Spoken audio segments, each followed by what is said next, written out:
and welcome to the final Whizbang's Workshop reveal. After this reveal, we'll have seen every single card that is going to be in the next set. I'd like to do some big grand show about this, but my food is in the oven, so I need to make this a little bit lickety-split. Anyway, the final class was Death Knight, and we'd seen a bunch of Death Knight cards, in fact. We'd seen 3 of them. Headless Horseman, which was going to be a red-green rune hero, the first hero for Death Knight, where you would generate this infinite value, basically. First, you get this pulsing pumpkin that meant you did 2 mana for 3 damage on the button. You shuffle the horseman's head into your deck, and once you draw the horseman's head, your button then became deal 3 damage. Discover an undead serves your pawn, which meant that it went into your hand.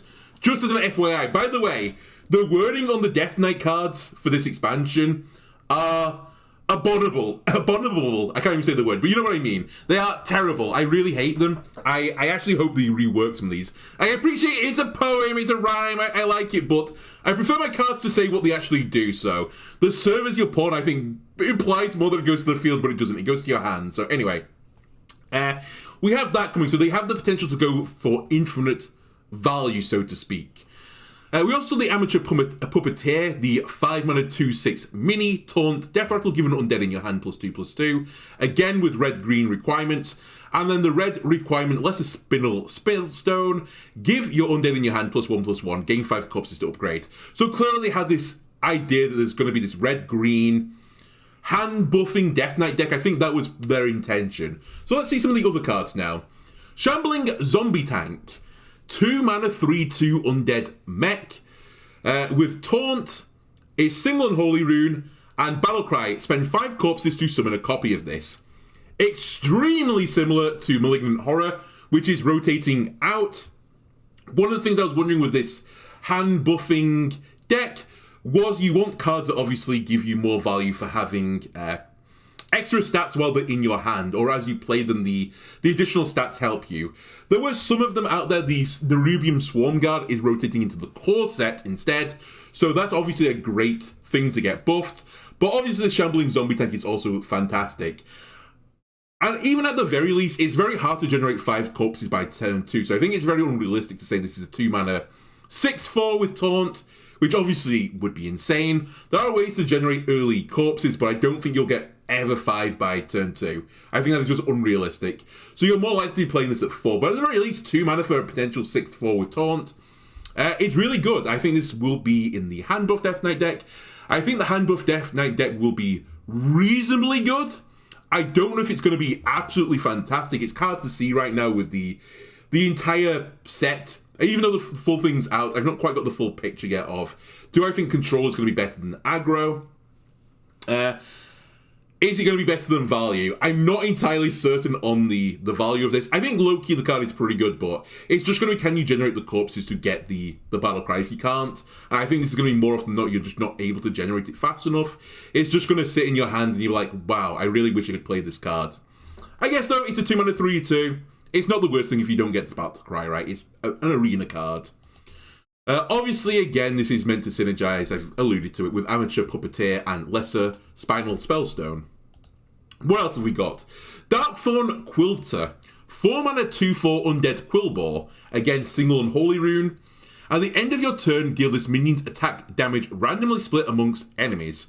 This card is low-key kind of very good. Kind of cool as well. Obviously, you want to be getting your big attack buffing cards, hand buffing. So again, stuff like Blood Tap. And by the way, I've got the Blood Tap on here that's currently in standard with 2 blood runes on it.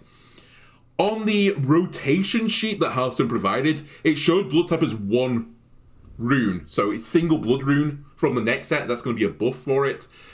So yeah, I think this will be, either the deck is going to be double green, single red, or it's going to be in the rainbow deck even. Maybe you put a hand buff archetype in your rainbow deck, and maybe that's good enough. But anyway, if you can hit this with some big buffs, especially if you hit it with like Harmonic Metal when it's on the swap to 4/4 for 2 minions, and you turn this into a 6/4, 4 mana 6/4 is like the Demon Hunter card, right? That does 6 damage at the end of the turn, and was kind of bonkers when Demon Hunter came out, so I can see this being pretty goddamn strong, honestly. So yeah, definitely, if the hand buff deck makes it, this will make the cut. And from what I've seen of the card so far, I do think this hand buff deck might be reasonable at the very least. It's something I wouldn't poo-poo immediately. Anyway, interesting card alert. 1 mana shadow spell, Threads of Despair, single blood rune. Give all minions death rattle, deal 1 damage to all minions. This card took me like a second to work it out. Normally when Hearthstone does a set for Death Knight, they only support like a single side of the runes, if you know what I mean. Like they'll only support like Blood and Unholy or something, or they'll do the Frost stuff and the Blood stuff, because there's only 10 cards they can do. They can't really support all the rune configurations, right? And I saw this and I was thinking, okay, this is like Shadow's Diffusion. You put this on all of your hand buff guys, you have loads of tokens, and it starts doing damage. But then I sat down and thought about it for a second. It's like, well, hang on a minute. This only does it to minions. It's not to enemies. Also crucial, it's all minions, including your opponent's minions. So what this card actually is support for the triple blood archetype, I think. And it's really the Death Knight version of Defile. It's 1 mana Defile, but you don't get the original 1 damage. Instead, you have to proc that by another means. That might be your button or some other spell. But if you do this, in a way, this Threads of Despair is better than a Defile. There's probably like, niche cases where you prefer Defile over Threads and vice versa. But if you think about it with Defile, you always have those issues with Defile. And this is what made Defile a fantastic card. I love Defile. And I think I love this card, by the way. You always were trying to bridge gaps, right? You would have a 1 health minion, a 2 health minion, a 3, and then you'd have like a 5, and you're like, shoot, I need to turn something into a 4. Can I reduce this 5 to a 4 so it kills it? Can I even raise something back up and make the bridge? That was the type of the gimmick of Defile. Threads of Despair has the advantage that if you have an opponent's minion with like 2 1 health minions, and then the next one is 3, with Threads of Despair, you can jump those 2 gaps by having multiple minions of that same health. So I think low-key, this is actually kind of insane card. It's almost 1 mana Defile, but it just needs an ignition source to it. So I can't quite decide if it's worse than Defile or better. I think it's about the same as Defile. And Defile's a great card, so I think this will go into your Blood Death Knight deck. Now, one of the other reasons why I'm having some issues with Death Knight is so many of the cards are like, it's really weird because it's a new class, right? A lot of the cards are rotating out because some of them were in Path of Arthas, which were additional cards to match the Lich King. And then some of them, and a lot of them, are just rotating straight back into the core set again. So, honestly, to fully elucidate Death Knight, I need to sit down once the set has rotated and see what cards are available to it. It was just too much. It required too much of the cerebellum for me to calculate it. But I think Blood Death Knight will still be a okay deck. It is losing some of its win conditions, though, so maybe this is, again, one for the future. Maybe Blood Death Knight will just take irreparable damage from the rotation, and this card is going to have to wait for a while, because I don't think you will be running this in your hand buff deck, at the very least. Silk Stitching, 2 mana spell. Choose a friendly minion. Discover a spell that costs 4 or less for it to cast when it dies. Really interesting card, again. And another one that got me thinking, I was like, okay, you could get your Lesser Spinel Spellstone on it, right? You could get a Blood Tap on it, for example. But these are both pretty low rolls, right? You don't want to be spending 2 mana on a spell that is 2 or less in terms of cost. That is basically a slow activation, right? Because you're probably hoping your opponent destroys this. Not always the case, because obviously Death Knight has the button, they can rush the button in to do things. And I actually think that is going to be more often the case that you use this as a 4 mana combo. You maybe have a minion on board, you push the button, you Silk Stitch your 1/1 charging ghoul, and then it's guaranteed to die and make the Silk Stitching effect go off. So I still think you're going to be fishing though for something that is more than a 2-cost spell. Also, things you could do, and I think one of the spells you'll be fishing for is Sinister Soul Cage. If you have an undead minion on the board, you push your button, you give it Sinister Soul Cage, and then suddenly this thing dies and copies your other undead. That's pretty good, right? And gives it +2/+2, of course, assuming you have the 5 corpses. What you can also do is set up a mosh pit in advance to mosh pit your Silk Stitched minion so that it gets reborn and you get to cast the spell 2 times. So it's a really interesting card. It's like a value. It could be both value and like I don't even know, like a tokeny card almost to buff all of your minions across the board. I'm really intrigued by this one. I don't know exactly how good it's going to be. It depends on the pool of the 4-cost spells and that type of thing, right? Off a brief looking from before, I think the pool is pretty sparse right now, but again, watch out for the future for the upcoming rotations. I do think the Sinister Souls Cage one, though, is a pretty good get, right? And hopefully you just get it more often than not, but I don't think it's going to be consistent enough. Okay, New legendary minion, Dr. Stitch and Saw. Oh, Dr. Stitch and Sew, even, sorry. 6 mana, 6/4 undead. Battle Cry. Discover a 5/3 and 1-cost minion to stitch for this. Death Rattle summon the 5-cost minion.